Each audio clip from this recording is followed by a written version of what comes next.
Assalamualaikum warahmatullahi wabarakatuh. Kami dari kelompok 2 yang beranggotakan 1. Septia Nurfajariyah dengan NIM 205231043, 2. Alvina Mustikawati dengan NIM 205231044, 3. Kusnul Khotimah dengan NIM 205231047, 4. Anugrah Setiaji dengan NIM 205231062, 5.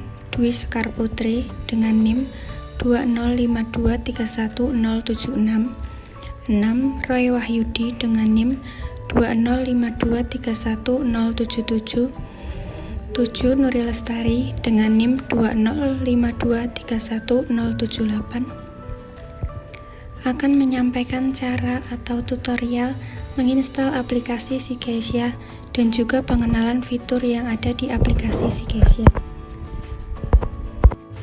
Langsung saja kita mulai tutorial penginstalan aplikasi Sikesia. Sebelum mulai penginstalan, kita mematikan aplikasi antivirus terlebih dahulu. Yang pertama, kita install aplikasi Java terlebih dahulu dan kita tunggu sampai penginstalan selesai.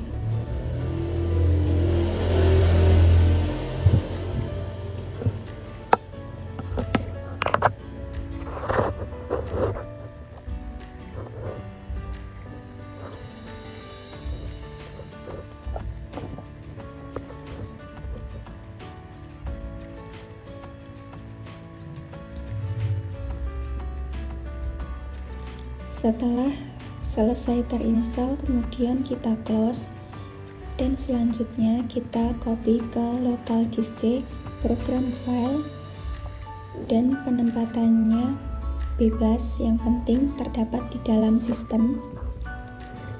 Lalu kita tunggu sampai selesai.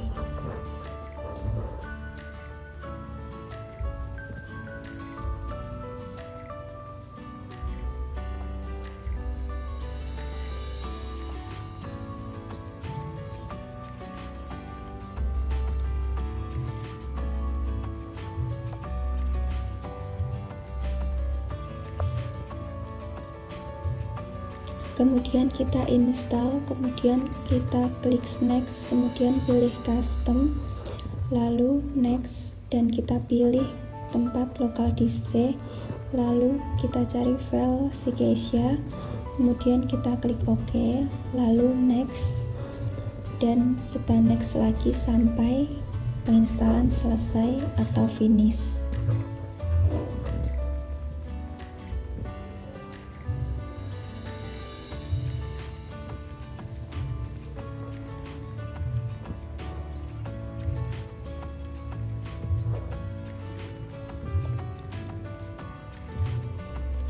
Kemudian kita ke local disk C lagi untuk kembali ke file instalasi.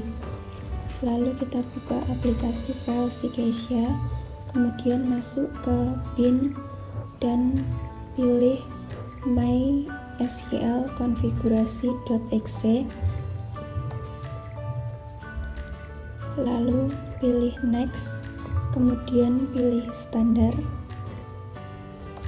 next lagi, lalu mysql, kemudian masukkan password, ketik nk dan nk lagi, kemudian kita next.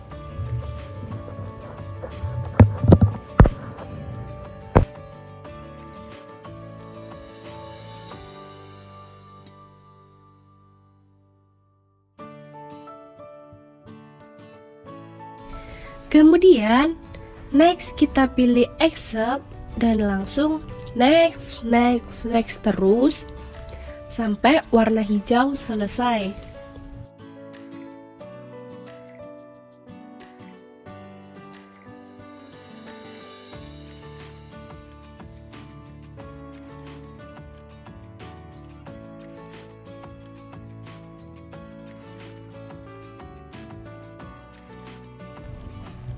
Setelah selesai, kemudian masuk ke bagian general.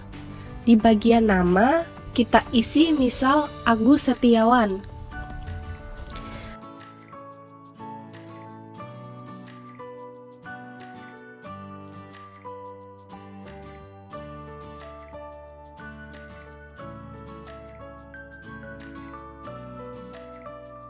Kemudian kita pilih connection dan untuk servernya kita isi localhost.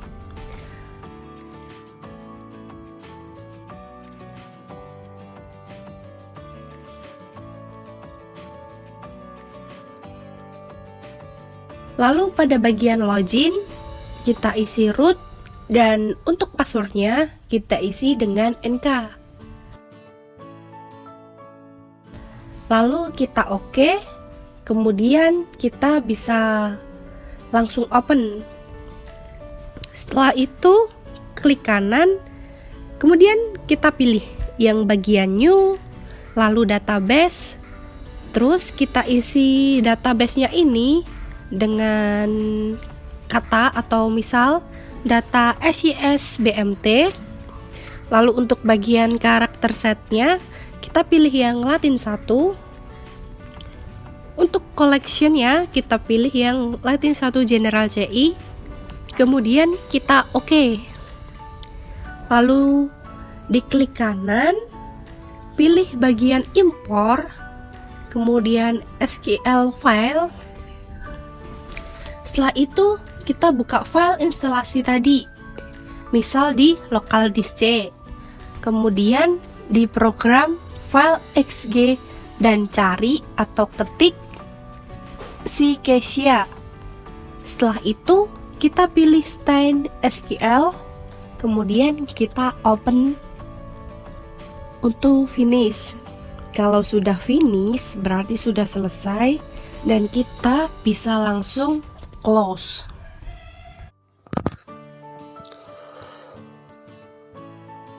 Lalu kita close, kita buka file instalasi tadi di local disk C, lalu pilih program file x86, lalu kita pilih Ccasia-nya, kita buka Ccasia-nya, kita klik 2 kali di Ccasia-nya ini yang ada gambar Java. Nah, kita sudah masuk di halaman login, lalu kita isi user dengan nama admin 1, lalu passwordnya juga kita isi sama admin 1. Kita klik login. Oke, kita sudah berhasil menginstal Ccasia-nya.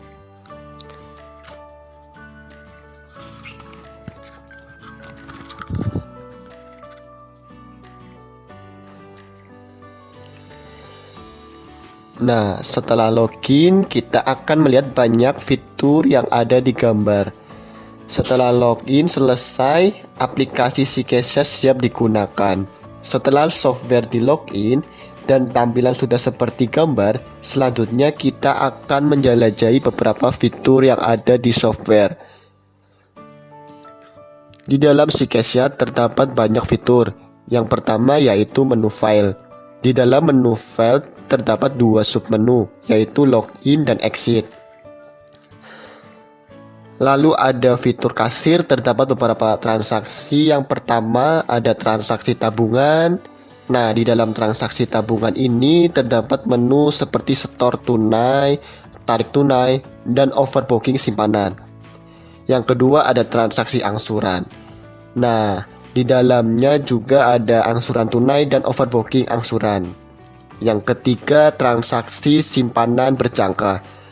Ada menunya juga seperti store tunai, overbooking, simpanan berjangka. Yang keempat, transaksi kas besar. Transaksi kas besar di sini ada menunya juga seperti transaksi penerimaan dari kas besar dan transaksi setor ke kas besar. Yang kelima ada transaksi kas lainnya. Nah, menunya juga ada 2 di sini, transaksi penerimaan dari kas rekening penampungan dan transaksi pengeluaran kas ke rekening penampungan. Selanjutnya terdapat transaksi kolektif. Nah, teman-teman, dapat melihat berikut gambaran dari transaksi kolektif. Selanjutnya, terdapat display. Display terdiri dari 3 menu, yaitu mutasi kasir, buku simpanan, dan kartu angsuran. Selanjutnya, terdapat transaksi PPOB. Berikut gambaran dari transaksi PPOB. Di dalam accounting terdapat 8 fitur. Yang pertama, jurnal kas masuk. Yang kedua, jurnal kas keluar. Yang ketiga, jurnal pencairan pembiayaan. Yang keempat, jurnal pencairan simpanan berjangka. Yang kelima, jurnal umum. Yang keenam, koreksi transaksi. Yang ketujuh, display. Yang kedelapan, update data. Di dalam display terdapat fitur buku besar, mutasi perkiraan, rincian aktiva, rincian pasiva, rincian pendapatan, rincian biaya, arus kas bulanan, print billet deposito, display transaksi, laporan keuangan perbandingan bulanan, laporan keuangan pertumbuhan, laporan keuangan perbandingan triwulan, laporan keuangan perbandingan tahunan, rekapitulasi rekening, rincian rugi laba, rincian neraca, rugi atau laba, dan yang terakhir neraca. Manajemen terdapat 20 fitur. Yang pertama, opening system. Yang kedua, display konsolidasi. Yang ketiga, perkiraan. 4. Produk penyimpanan. 5. Produk simpanan berjangka. 6. Produk pembiayaan. 7. Daftar jurnal bulanan. 8. Marketing. 9. Wilayah pasar. 10. Tabel koneksi sistem. 11. User management. 12. Restore data backup. 13. Data pembagi Basil. Yang ke-14, tabel pembagi pendapatan dibagi. Yang ke-15, otorisasi. 16, perhitungan Basil. 17, transfer Basil. 18, tutup buku. 19, konsolidasi. 20, SHU. Di dalam display konsolidasi terdapat 9 fitur. Yang pertama, buku besar konsolidasi. Yang kedua, aktiva konsolidasi. Yang ketiga, pasiva konsolidasi. Yang keempat, pendapatan konsolidasi. Yang kelima, biaya konsolidasi. Yang keenam, rincian neraca konsolidasi. Yang ketujuh, rincian rugi laba konsolidasi. Yang ke-8, rugi laba konsolidasi. Yang ke-9, neraca konsolidasi. Selanjutnya ada fitur database. Di fitur ini terdapat 4 menu. Yang pertama, anggota atau calon. Yang kedua, simpanan. Yang ketiga, simpanan berjangka. Yang keempat, pembiayaan. Kemudian ada fitur display. Di dalam fitur display ada berbagai menu. Yang pertama, display rekening atau anggaran. 2. Cari data. Yang ketiga, display simpanan. Yang keempat, display simpanan berjangka. Yang kelima, display pembiayaan. Selanjutnya, di dalam display simpanan terdapat beberapa menu, di antaranya mutasi per rekening, simpanan per produk, simpanan per MKT, daftar basil atau zakat atau administrasi atau PPh, daftar blok simpanan, daftar pembukaan rekening, dan cari data. Selanjutnya, display simpanan berjangka. Terdapat beberapa menu, di antaranya mutasi per rekening, simpanan berjangka per produk, simpanan berjangka per MKT, daftar pembukaan rekening, daftar basil atau zakat atau administrasi atau PPh, daftar deposito jatuh tempo, daftar deposito jatuh tempo basil. Selanjutnya, display pembiayaan. Terdapat beberapa menu, di antaranya riwayat pembiayaan, mutasi rekening pembiayaan, pembiayaan per produk, pembiayaan per MKT, pembiayaan baru, display pembiayaan baru atau MKT, display piutang angsuran kurang, target angsuran, daftar agunan, laporan kolektibilitas, print akad, dan cari data. Selanjutnya, fitur backup. Terdapat 2 menu, di antaranya backup data dan ganti password. Selanjutnya, fitur help. terdapat 3 menu, diantaranya About, aktivasi konversi, aktivasi sistem. Demikian pemaparan mengenai instalasi Shakesha dan beberapa fitur yang ada di dalam Shakesha dari kelompok kami. Kurang lebihnya mohon maaf. Wassalamualaikum warahmatullahi wabarakatuh.